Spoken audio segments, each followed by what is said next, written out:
നമസ്കാരം KCV ന്യൂസിലേക്ക് സ്വാഗതം. ഞാൻ സൗമ്യ. പ്രധാന വാർത്തകൾ.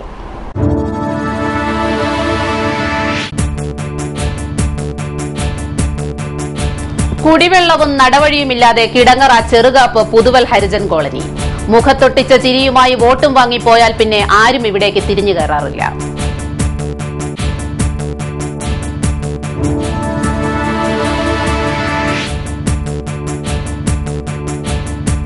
ലാഭകരമല്ലാത്ത വിദ്യാലയങ്ങൾ നിർത്തലാക്കുമെന്ന പ്രയോഗത്തിലെ സർക്കാർ അസഹിഷ്ണുത ജനം തിരിച്ചറിയണം. ജനം സംഘടിക്കണം, അല്ലെങ്കിൽ വിദ്യ അഭ്യസിക്കാത്ത ദരിദ്ര നാരായണന്മാരുടെ നാടാകും കേരളം.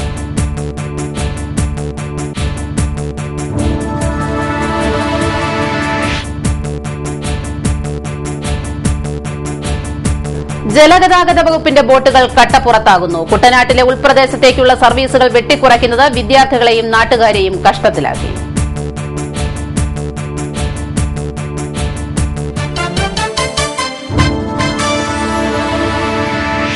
വാർത്തകൾ വിശദമായി. കുടിവെള്ളവും നടവഴിയുമില്ലാതെ പുതുവൽ കോളനിക്കാർ പെരുവഴിയിലായിട്ട് നൂറ്റാണ്ട് കഴിയുന്നു. കിടങ്ങറ ചെറുകാപ്പ് പുതുവൽ കോളനിയിൽ ഇലക്ഷൻ കാലത്തല്ലാതെ പുതുമുഖങ്ങളാരും എത്താറില്ല. വെളിയനാട് ഗ്രാമപഞ്ചായത്തിൽ ഉൾപ്പെടുന്ന ഈ ഹരിജൻ കോളനി തീർത്തും താമസയോഗ്യമല്ല. തലചായ്ക്കാൻ മറ്റൊരിടമില്ലാത്തതുകൊണ്ട് ഇല്ലായ്മകൾ വിധിയെന്ന് വിശ്വസിച്ച് ഇവർ ഇവിടെ കഴിഞ്ഞുകൂടുന്നു. 70 കുടുംബങ്ങളിലായി 200 പേരാണ് ഇവിടുത്തെ അന്തേവാസികൾ. AC കനാലിന്റെ തെക്കേക്കരയിൽ താമസിക്കുന്ന ഇവർക്ക് അക്കരെ എത്തണമെങ്കിൽ ആയിരക്കണക്കിന് പ്ലാസ്റ്റിക് കുപ്പികൾ ചേർത്ത് കെട്ടിയ ചങ്ങാടമാണ് ഏക ആശ്രയം. ഈ ചങ്ങാടത്തിൽ കയറിയാണ് ഇവിടുത്തെ കുട്ടികൾ സ്കൂളിലേക്ക് പോകുന്നത്. കോളനിയിലെ കുട്ടികൾ പഠിക്കുന്നത് കിടങ്ങറ ഗവൺമെന്റ് ഹയർ സെക്കൻഡറി സ്കൂളിലാണ്. മഴക്കാലം കൂടി എത്തിയതോടെ ഇവരുടെ ജീവിതം തീർത്തും പരിതാപകരമായി. വെള്ളക്കെട്ടും കുടിവെള്ളമില്ലാത്തതും നിമിത്തം കിടങ്ങറ പ്രാഥമികാരോഗ്യ കേന്ദ്രത്തിലെ നിത്യസന്ദർശകരാണ് കോളനിക്കാർ. നിരവധി പരാതികൾ അധികാരികൾക്ക് സമർപ്പിച്ചിട്ടും യാതൊരു ഫലവുമില്ലെന്ന് കോളനിക്കാർ പറയുന്നു. നമ്മുടെ അവസ്ഥയിലാണ് റോഡില്ല, ഒന്ന വഴിയില്ല, പിന്നെ കടത്തുവെള്ളമില്ല. ഞങ്ങൾ 2 കിലോമീറ്റർ അപ്പുറം വേണം ഞങ്ങൾ യാത്ര ചെയ്യാൻ, ബസ്സാലോട്ട് പോകണമെങ്കിൽ. അതുപോലെ വെള്ളമില്ല. വെള്ളം അവിടെ പൈപ്പ് പൊട്ടി കിടന്നിട്ട് പഞ്ചായത്തിന് ഫണ്ടില്ലെന്നാണ് പറയുന്നത്.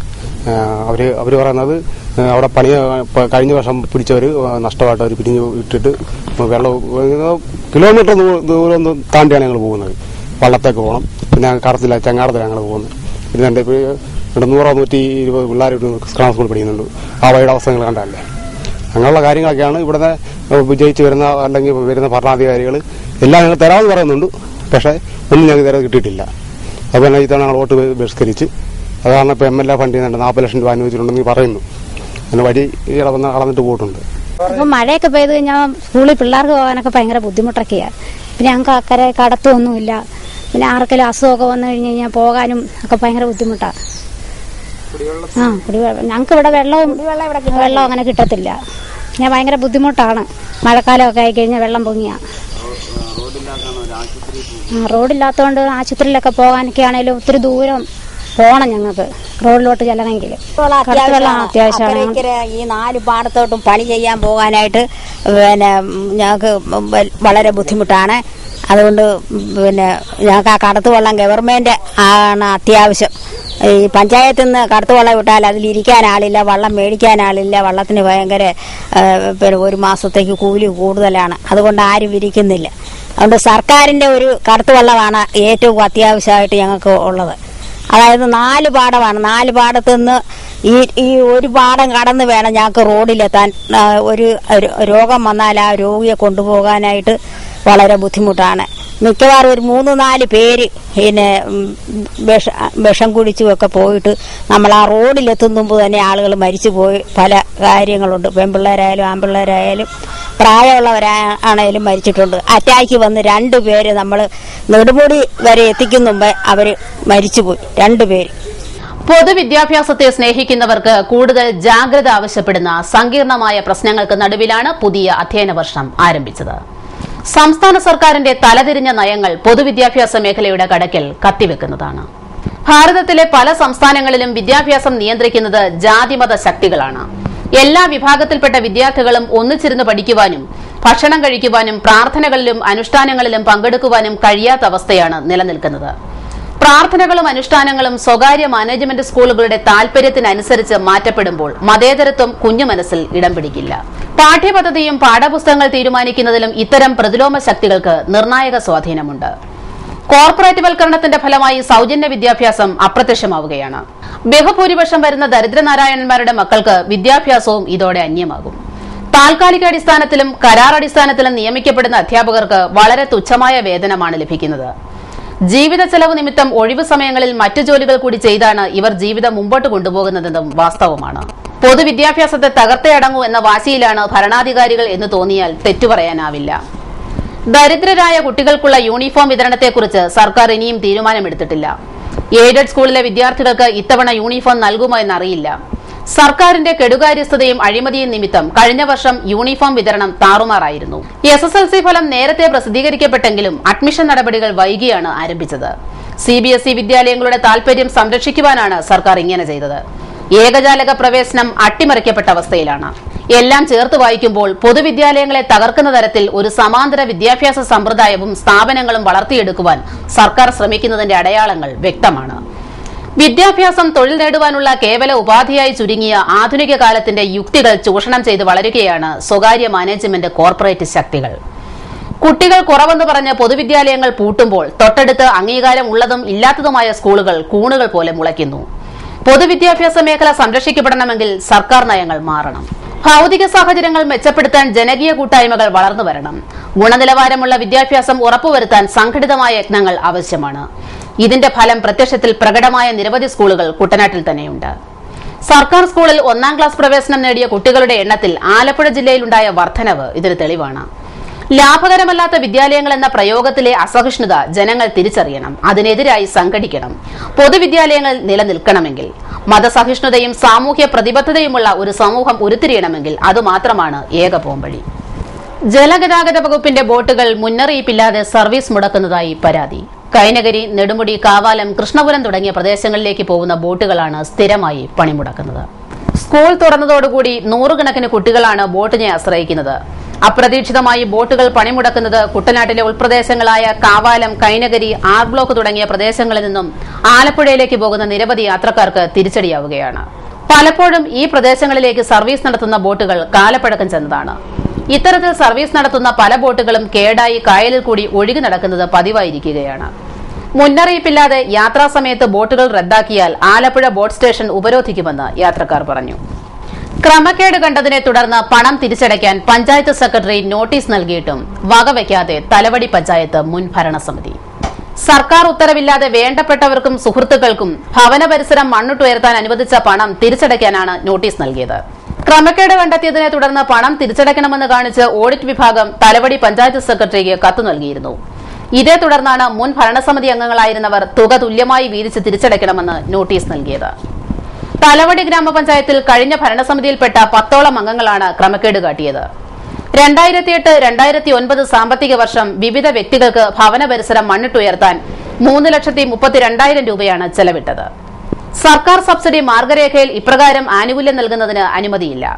ഈ വിവരം നിർവഹണ ഉദ്യോഗസ്ഥർ രേഖാമൂലം അറിയിച്ചിരുന്നതുമാണ്. എന്നാൽ ഇത് അവഗണിച്ച് മുൻ പഞ്ചായത്ത് അംഗങ്ങൾ പദ്ധതി നടപ്പാക്കിയിരുന്നു. ഇതാണ് 5 വർഷത്തിന് ശേഷം ഇവർക്ക് വിനയായത്. വാർത്തകളിൽ ഇനിയൊരു ഇടവേള. KCV വാർത്തകൾ നിങ്ങൾക്കായി അവതരിപ്പിക്കുന്നത് മനോഹരമായൊരു വീട് നമ്മുടെ എല്ലാം സ്വപ്നമാണ്. നിങ്ങളുടെ സ്വപ്ന ഭവനങ്ങളെ മനോഹരമാക്കാൻ ഇതാ സിമ്പിൾ. ഷാലിമാർ സൂപ്പർ ബ്രാൻഡ് ടൈലുകളുടെയും ഗ്രാനൈറ്റിന്റെയും വിസ്മയ ലോകം. വിപുലമായ സ്റ്റോക്ക്, ഫാസ്റ്റ് സർവീസ്, 100% ഗുണമേന്മ. ഇവയൊക്കെ നിലനിർത്തുന്നതുകൊണ്ട് ഞാൻ പറയുന്നു Shalimar. Shalimar marbles and granite. സ്വപ്ന ഭവനത്തിന് ഇവിടെ പൂർണ്ണത. Shalimar marbles and granite, Manikkachira, AC road, Changanassery.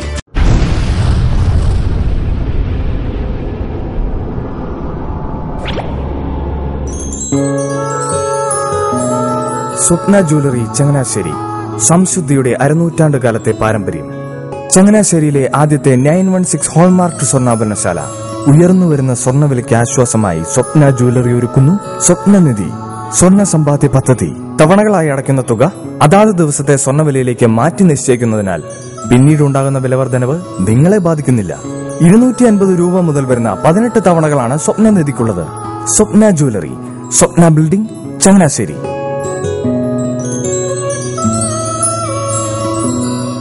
എന്റെ മോഹനേട്ടാ, എളുപ്പ വഴികളും കുറുക്കു വഴികളും നോക്കി പോകുമ്പോഴാ നമ്മളെ ആരെങ്കിലും പറ്റിക്കണത്. എന്നെ ഇന്നവരാരെങ്കിലും പറ്റിച്ചിട്ടുണ്ടോ? കാരണം എന്താ? എനിക്ക് ബുദ്ധിയുണ്ട്. അനു തിരക്കിലായിരിക്കും അല്ലേ? അതെ. അനുവിനെ കഴിഞ്ഞ ആഴ്ച ആലപ്പുഴയിലെ മുല്ലയ്ക്കൽ പ്രിൻസ് ജുവലറിയിൽ നിൽക്കുന്നത് കണ്ടിരുന്നല്ലോ. അതെ, ഞാൻ അവിടെ നിന്നാണ് സ്വർണ്ണാഭരണങ്ങൾ വാങ്ങാറുള്ളത്. അതെന്താ, മറ്റൊരുപാട് ജുവലറികൾ അവിടെ ഉണ്ടല്ലോ, പിന്നെന്താ മുല്ലയ്ക്കൽ പ്രിൻസ് ജുവലറിയിൽ നിന്ന് തന്നെ സ്വർണ്ണാഭരണങ്ങൾ വാങ്ങുന്നത്? അതെല്ലാവർക്കും അറിയാവുന്ന കാര്യമല്ലേ. ഗുണമേന്മയിലും വിശ്വസ്തതയിലും 2 പതിറ്റാണ്ടിന്റെ പാരമ്പര്യമുള്ള മുല്ലയ്ക്കൽ പ്രിൻസ് ജുവലറിയിലെ ഏറ്റവും ചെറിയ ആഭരണങ്ങളിൽ പോലും 916 BAS ഹോൾമാർക്ക് മുദ്ര ഉറപ്പുവരുത്തുന്നു. ആരുടെയും സങ്കല്പത്തിന് അനുയോജ്യമായ വ്യത്യസ്തതരം ഡിസൈൻസ്. അങ്ങനെയാവുമ്പോൾ പണിക്കൂലി കൂടുതലായിരിക്കും അല്ലേ? ഏറ്റവും കുറഞ്ഞ പണിക്കൂലി മാത്രമല്ല, 916 BAS ഹോൾമാർക്കറ്റ് സ്വർണ്ണാഭരണങ്ങൾ മാറ്റി വാങ്ങുമ്പോൾ വിലയിലോ തൂക്കത്തിലോ കുറവ് വരുന്നില്ല. അപ്പോൾ ശരിക്കും ഹീറോ മുല്ലയ്ക്കൽ പ്രിൻസ് ജുവലറിയാണല്ലേ? അത് പിന്നെ പറയാനുണ്ടോ? 100% BIS ഹോൾമാർക്കറ്റ് സ്വർണ്ണാഭരണങ്ങൾ വിൽക്കുന്ന സ്വർണ്ണാഭരണശാല പ്രിൻസ് ജുവലറി, മുല്ലയ്ക്കൽ, ആലപ്പുഴ. വീണ്ടും വാർത്തകളിലേക്ക്. അപ്രഖ്യാപിത പവർ കട്ടിനെതിരെ AIYF പ്രവർത്തകർ ആലപ്പുഴ വൈദ്യുതി ഭവനിലേക്ക് നടത്തിയ മാർച്ചിൽ നേരിയ സംഘർഷം. പ്രവർത്തകർ വൈദ്യുതി ഭവനിലേക്ക് തള്ളിക്കയറാൻ ശ്രമിച്ചത് പോലീസ് തടഞ്ഞു.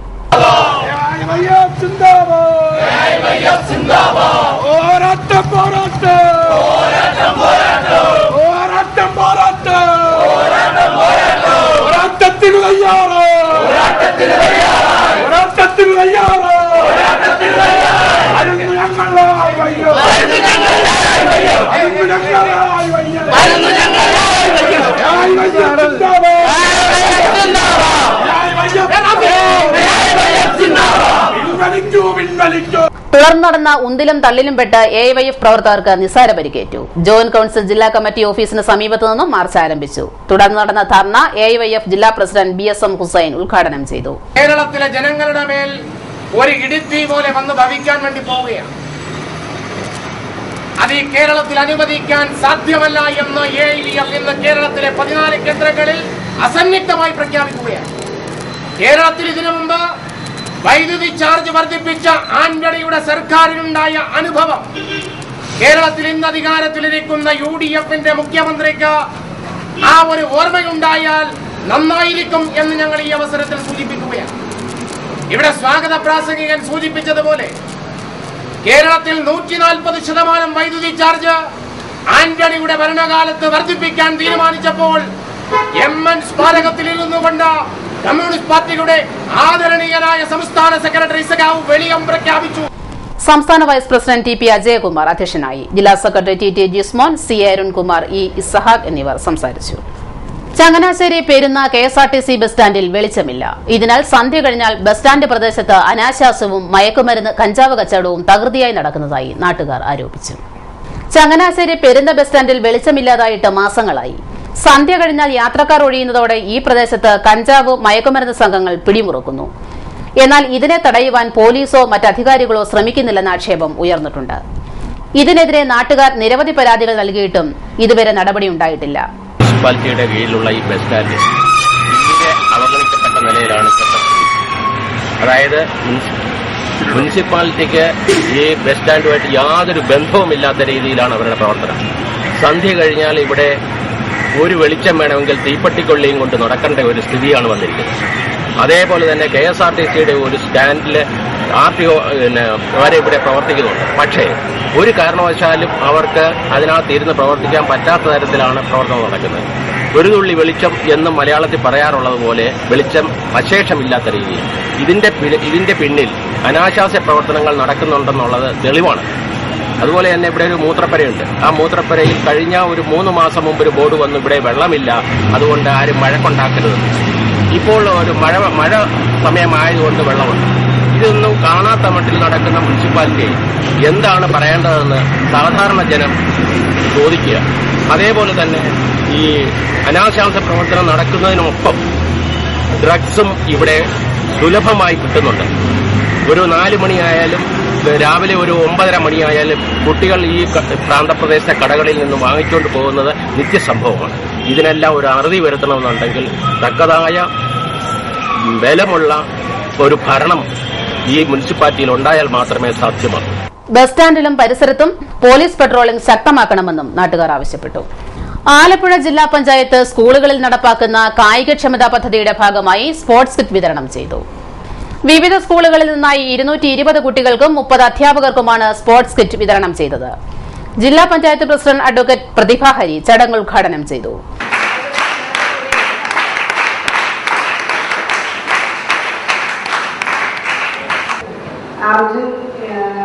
കൊടുത്തുകൊണ്ട് നമ്മുടെ സ്പോർട്സ് കിറ്റ് ജില്ലാ പഞ്ചായത്തിന്റെ വിതരണം നിർവഹിച്ചു കഴിഞ്ഞിരിക്കുകയാണ്. നിങ്ങൾക്ക് ആദ്യമേ കാണുമ്പോൾ അറിയാം, നല്ല മിടുക്കനാണ്, സ്മാർട്ട്, പക്ഷെ ജാടയൊന്നുമില്ല. ഭയങ്കര ജാടയാണ്, ജാടയൊന്നുമില്ല, പാവം. അതിന് ഒരുപാട് വിഷമത്തിനിടയ്ക്കാണ് പോയി. ഞങ്ങളുടെ മനസ്സിൽ കുളിക്കണക്കരയിൽ എഴുതുന്ന നേരമാണ്, ഏതിന്റെ നാട്ടുകാരനാണ്. അപ്പൊ അവരൊക്കെ വീട്ടിൽ പോവുകയും അവരുടെ നാട്ടിലൊക്കെ തന്നെ വലിയ ചടങ്ങ് വെച്ച് ലഭ്യതയുമായി ആളിനൊക്കെ കൊടുത്തിരുന്നാണ്. ആള് ഭയങ്കര മിടുക്കനാണ്. ഒരുപാട് പ്രതീക്ഷിക്കുന്നു അർജുന്. നമ്മുടെ അർജുന്റെ കയ്യിൽ നിന്ന് നമ്മൾ ഒരുപാട് പ്രതീക്ഷിക്കുന്നു. വിദ്യാഭ്യാസ standing committee chairperson K G Rajeshwari അധ്യക്ഷയായി. തമ്പി മേട്ടുതറ, ജോൺ തോമസ്, ആലപ്പുഴ വിദ്യാഭ്യാസ deputy director Jimmy K Jose, V G Mohanan എന്നിവർ സംസാരിച്ചു. അപ്രഖ്യാപിത പവർകട്ട് പിൻവലിക്കണമെന്നാവശ്യപ്പെട്ട് വ്യാപാരി വ്യവസായ സമിതിയുടെ നേതൃത്വത്തിൽ ആലപ്പുഴ വൈദ്യുതി ഭവനിലേക്ക് മാർച്ചും ധർണയും സംഘടിപ്പിച്ചു. ശവക്കോട്ട പാലത്തിന് സമീപത്ത് നിന്നും മാർച്ച് ആരംഭിച്ചു. തുടർന്ന് നടന്ന ധർണ സമിതി Alappuzha unit president O Ashraf ഉദ്ഘാടനം ചെയ്തു.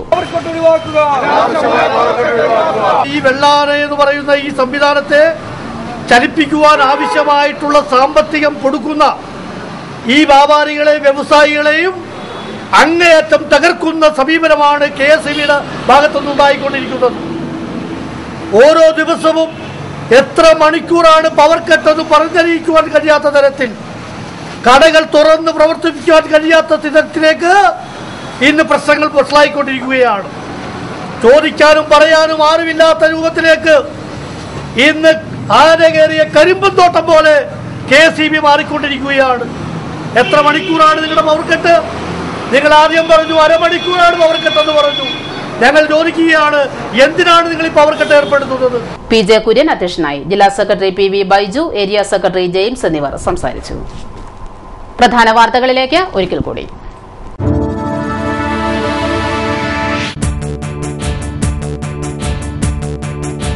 കുടിവെള്ളവും നടവഴിയുമില്ലാതെ കിടങ്ങറ ചെറുകാപ്പ് പുതുവൽ ഹരിജൻ കോളനി. മുഖത്തൊട്ടിച്ച ചിരിയുമായി വോട്ടും വാങ്ങിപ്പോയാൽ പിന്നെ ആരും ഇവിടേക്ക് തിരിഞ്ഞു കയറാറില്ല.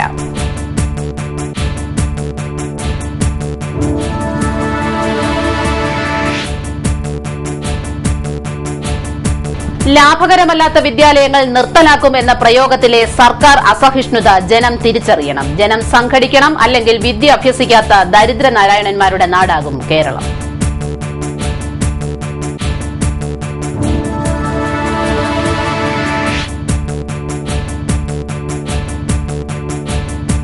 ജലഗതാഗത വകുപ്പിന്റെ ബോട്ടുകൾ കട്ടപ്പുറത്താകുന്നു. കുട്ടനാട്ടിലെ ഉൾപ്രദേശത്തേക്കുള്ള സർവീസുകൾ വെട്ടിക്കുറയ്ക്കുന്നത് വിദ്യാർത്ഥികളെയും നാട്ടുകാരെയും കഷ്ടത്തിലാക്കി.